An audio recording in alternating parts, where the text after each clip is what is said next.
नमस्कार विद्यार्थियों। आज हम अध्ययन करेंगे श्लेष अलंकार के बारे में। श्लेष का सबसे पहले अर्थ समझते हैं। श्लेष का अर्थ होता है चिपका हुआ या मिला हुआ। इसकी परिभाषा है कि जहाँ काव्य में एक ही शब्द के एक से अधिक अर्थ प्रकट होकर चमत्कार की अनुभूति करते हैं, वहाँ श्लेष अलंकार होता है। विद्यार्थियों, यमक अलंकार में भी क्या था कि एक ही शब्द के एक से अधिक अर्थ निकल रहे थे, लेकिन उसमें क्या था, शब्द की आवृत्ति हो रही थी।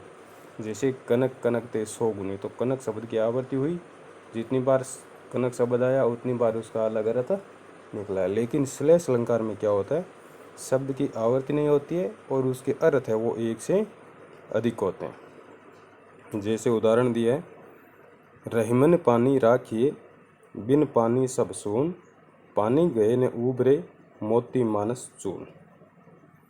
इसका मैंने विस्तृत व्याख्या भी नीचे स्पष्ट कर रखी है।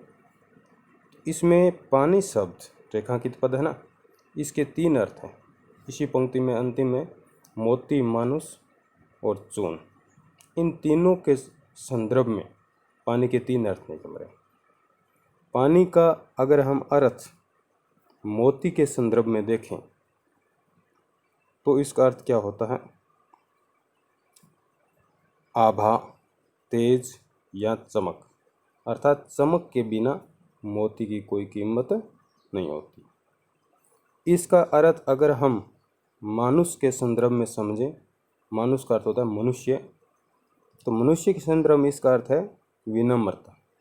मनुष्य में हमेशा विनम्रता होनी चाहिए। इसी तरह से चून, चून का अर्थ होता है चूना, चून का अर्थ आटा भी होता है।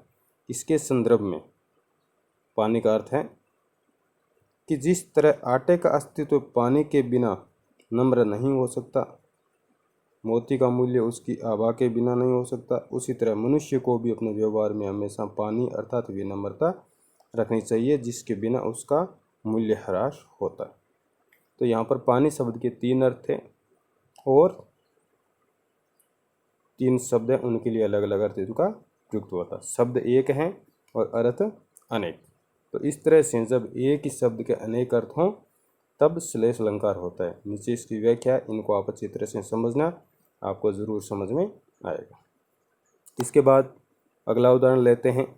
जे रहीम गति दीप की, कुल कपूत गति सोई, बारे उजियारो करे बड़े अंधेरो होय। इसमें भी क्या है, देखो नीचे जैसे विस्तृत व्याख्या की है कि दोहे के द्वारा दिए अर्थात दीपक और कुपुत्र के चरित्र को एक जैसा दर्शाने की कोशिश की है। शुरू में दोनों ही उजाला करते हैं, बारे उजियारो करें। दीपक है वो क्या करता है, बाहर उजाला करता है, दीपक के संदर्भ में ले तो।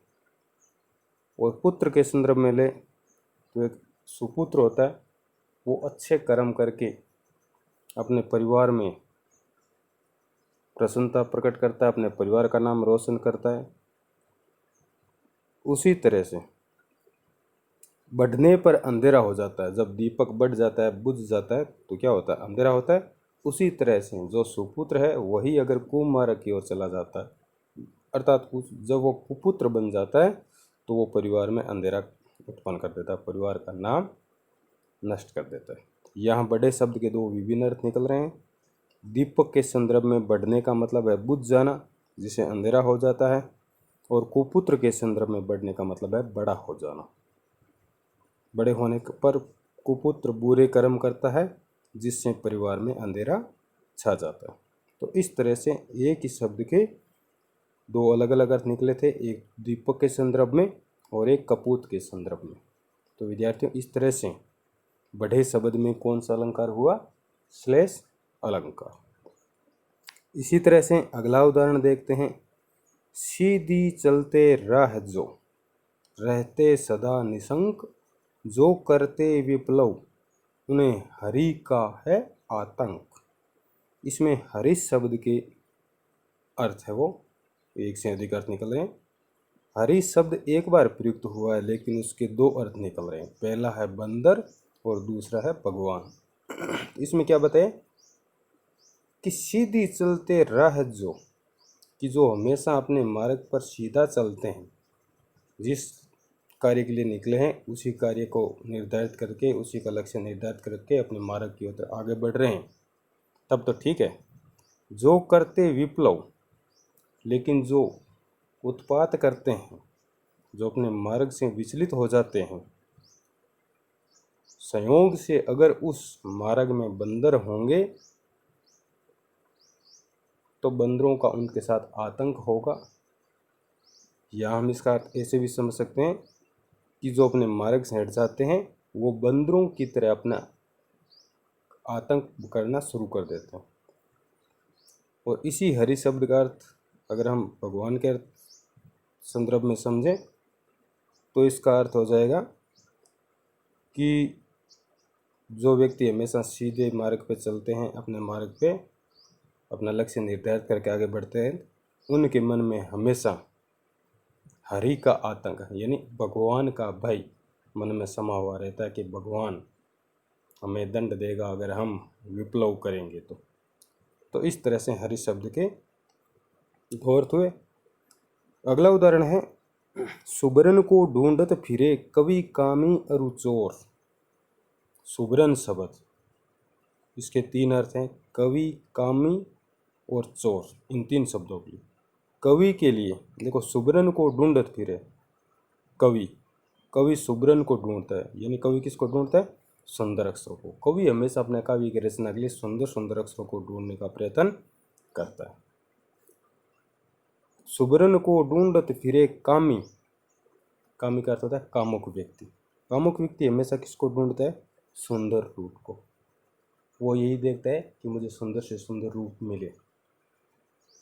सुबरन को ढूंढत फिरे चोर, और चोर हमेशा किसको ढूंढता हुआ फिरता है? सोने को। चोर हमेशा यही चाहेगा कि आज मुझे सोना मिल जाए ना तो बहुत अच्छा हो जाएगा। तो इस तरह से सुबरन शब्द का अर्थ तीन व्यक्तियों के लिए तीन अर्थ प्रकट कर रहा है। आया समझ में? अगला उदाहरण है, विमलांबरा रजनी वधु अभिसारी का सी जा रही। विमलांबरा शब्द के दो अर्थ हैं, विमल प्लस अंबरा। अगर रात्रि के संदर्भ में लेते हैं तो विमल का अर्थ होता है स्वच्छ, अंबर का अर्थ होता है आकाश, स्वच्छ आकाश। और अगर इसे अभिसारिका के पक्ष में लेते हैं तो विमल का अर्थ होता है स्वच्छ और अंबर का अर्थ होता है वस्त्र, तो इसका अर्थ बन जाएगा स्वच्छ वस्त्रों वाले। तो विद्यार्थियों, इस तरह से एक शब्द के एक से अधिक अर्थ हों तब श्लेष अलंकार होता है।